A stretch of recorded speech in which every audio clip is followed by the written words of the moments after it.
Quick disclaimer, my mom didn't let me read Harry Potter growing up. I was more of a Wizards of Waverly Place kind of guy, if you know what I mean. I haven't the foggiest idea what you're talking about. I don't know why that was a euphemism, but I know my Potterheads out there know all about the unforgivable curses. But if you're a muggle like me, let me fill you in, okay? There's the killing curse, obvious what that one's about, murder, the Cruciatus, the Imperius, and finally, the unforgivable curse currently affecting 45 million Americans that book editors surreptitiously cut from the YA fantasy series, Your Student Loans. That's right, WizKids. Your student loans are officially unforgivable. And it's the final countdown before the COVID-driven payment pause is up. And while I'm not surprised in the slightest that student loans didn't get forgiven, I get that it's a major bummer to so many people out there. Not to mention, it's also a major wake-up call for the 99% of student loan borrowers who did not make payments on their loans during the pause. Shout out to the 1% who did. Aw, thank you. Now that payments are back Voldemort style circa Mike Newell's Goblet of Fire, 45 million student loan borrowers, most of whom were already living paycheck to paycheck, are gonna have to belly up an extra $400 a month on payments again. And this is gonna disrupt finances, futures, even the economy. I mean, Nordstrom's feeling the pinch here. And when the Nordies get worried, that's saying something. Also, I don't really feel bad. Sorry, Nordstrom. How dare you? I feel worse for the people than I do for Nordstrom, the entity. You know what I mean? But listen, even if this mess affects you, it doesn't have to turn your world upside down. We'll get into what you need to know about student loan repayment and how to afford it, right after I shamelessly ask for your approval and validation via the like, subscribe, and share buttons. I need it more than you know. Please. If that's a joke, I love it. If not, I cannot wait to unpack that with you. Now you may be thinking, come on, George, it can't be that bad, right? The borrowers who stopped making payments for the last 3 years, they probably just save that money instead. They'll be fine. And to that, Dwight Schrute and I say false. A recent study found that federal borrowers whose payments and interest have been paused since the start of the pandemic didn't save that money, like at all. Instead, they did what we Americans were born and bred to do, take on more debt. They took on credit card debt, got mortgages and car loans, and all in all, piled on the private debt like Moo Goo Gai Pan at the No. 4 China buffet. Even one of the researchers working on this study, Michael Dinerstein, said this: once the student debt moratorium ends, I worry whether borrowers have enough earnings and liquidity to pay back larger amounts of total debt. Now, you may also be thinking, but didn't Biden overhaul his income-driven repayment plan to help people out? Surely that will make things better. Okay, well, this is referencing the Saving on a Valuable Education, aka SAVE plan. Say what you will about Biden, the man knows how to string together a chintzy acronym. Get hot, I got Lana, I got hairy legs.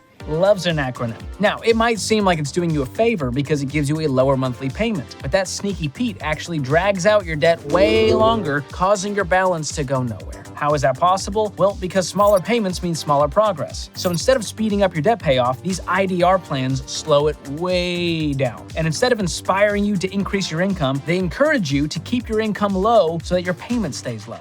Leave it to the government to incentivize you to keep your income low so you stay on their crappy plan. Seriously, don't put yourself in an IDR box for years. In fact, don't put yourself in any box, especially one of those life-size Barbie boxes. It's weird. Stop doing it. I'm not impressed and I'm not amused. Listen, you don't have to turn to sketchy payment plans and you don't have to go broke paying for your student loans. Now, getting rid of them isn't going to happen overnight, just like I didn't grow overnight. It took a whole lot of patience to finally hit 5'6" and a half, and the half counts. Okay? Now, it's going to take time, it's going to take hard work and a whole lot of sacrifice, but it's totally doable. And the faster you get rid of your loans, the sooner you can live life on your terms. So I want to share some quick steps with you that I used years ago to pay off $36,000 of student loan debt in just 18 months. So step number 1, we're starting simple here. Contact your loan servicer and find out if anything has changed with your loan in the last 3 years. I mean, think about all the ways the world has changed in the last 3 years. Sticky restaurant menus have been replaced by QR codes, sweatsuits are #fashion, and all of your friends are taking revenge trips to the Amalfi Coast without you. So I wouldn't be surprised if something with your student loans has changed as well. Maybe you got married, maybe you moved, maybe you had some other life change. And while you're at it, you should pull your credit report to find out exactly how much debt you have. It won't be fun, but it's impossible to face those debt demons if you don't know what you're up against. And by the way, you can go to annualcreditreport.com and pull your credit report for free every 12 months from all 3 credit bureaus. There you go. Bonus tip. Number 2, we got to get on a budget. A zero-based monthly budget will show you exactly where your money's going and where you can cut back. Looking at you, late-night dollar menu. Those beefy Fritos burritos can add up calorically and financially. Now, if you don't know how to make a monthly budget that works, I will drop a link to my Budgeting for Beginners video below that walks you through this whole process. Number 3, find out your payoff date.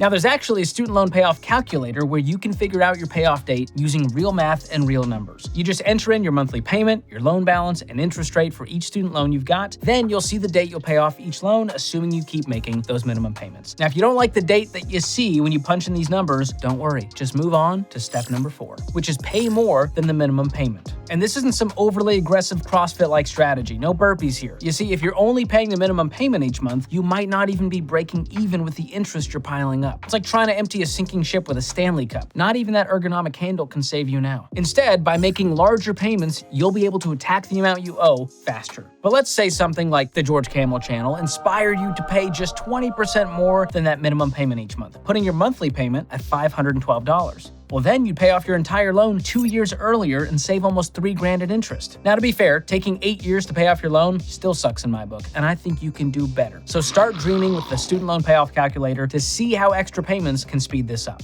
I will link that for you below. Now, the goal I've got for you and the goal that I hope you set for yourself is to pay off all of your consumer debt in under 2 years, because that is the average time it takes for people following the Ramsey baby steps to get rid of all their debt, not just their student loans. And that brings us to step number 5, make some financial sacrifices. Now, there are plenty of creative ways to save here, but it starts with being willing to make some temporary sacrifices for long-term gains. You might need to sell the Xbox. Your girlfriend hates it anyways, and she would love it. Eat your leftover enchiladas. They're not that soggy. Put them in the air fryer. And, dare I say it, find a roommate. No, not that!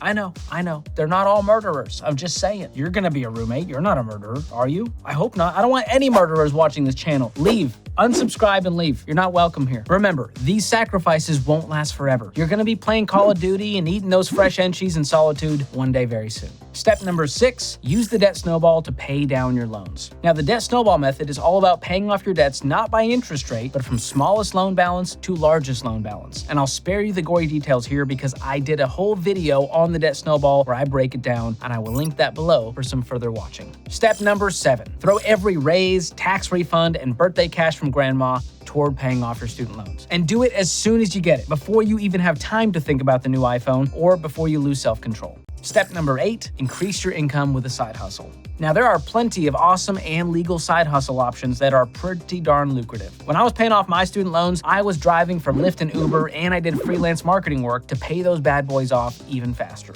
And don't hit me with this, I don't have time for another job. Listen, if you've got time to hang out with your friends and scroll Instagram and TikTok or watch all 8 seasons of Dexter for the 4th time, you have time to make a few extra bucks. And again, the last episode of Dexter just made the whole thing not worth it.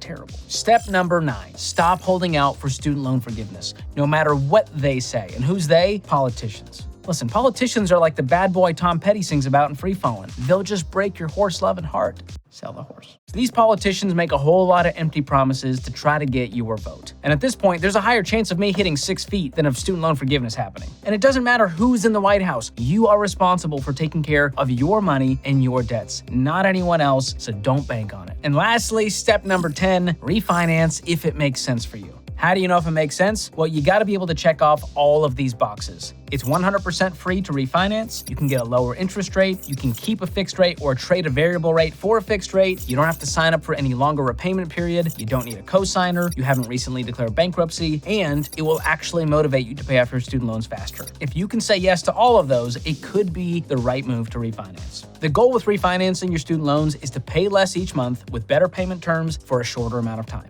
All right, I just threw a whole lot at you, but the big idea here is to have a plan and know where your money's going so that student loan repayment doesn't set you back financially. And there's no need to drag out your student loan payment for the next 5, 10, or even 20 years, okay? Because when your money doesn't have Sally Mae's name on it every month, you can do so much more in life. Like open up number 5 China buffet and make all the fortune cookies say you will become debt-free if you use the debt snowball method. Now that's a fortune cookie I can get behind. I'd crack that bad boy open. Now, I know some of you feel like you'll always have student loan debt hanging around, but do not lose hope. You're the hero in the story, not the government, not anyone else, and you can pay off your student loans. So step into that main character energy and give it all you got. And if it feels impossible right now, just take it one step at a time. It won't be easy, but it will 1000% be worth it. Now, I suggest checking out the Ramsey Student Loan Hub to get resources on how to ditch your debt faster than any payment plan your lender is pushing you toward. I will link that below. And what's really cool is that we've got a free live stream coming up from Ramsey Solutions from my friends Dave Ramsey, Rachel Cruz, and Jade Warshaw, where they're going to unpack this whole student loan crisis, how we got here, and more importantly, what you can do about it. So do not miss this live stream. Be sure to register for it and tune in. I'll drop a link to that below as well. Now, if you like this video, make sure to share it with your horse-loving, heartbroken friends coming to terms with their own student loan repayment. They need some zip in their clip, okay? Some woof in their hoof. You know what I'm talking about? And I want to know from you guys, how much student loan debt do you have and what will your monthly payments add up to? Let me know in the comments below, and let's support our student loan homies and get them out of this mess. Thank you guys for watching. We'll see you next time.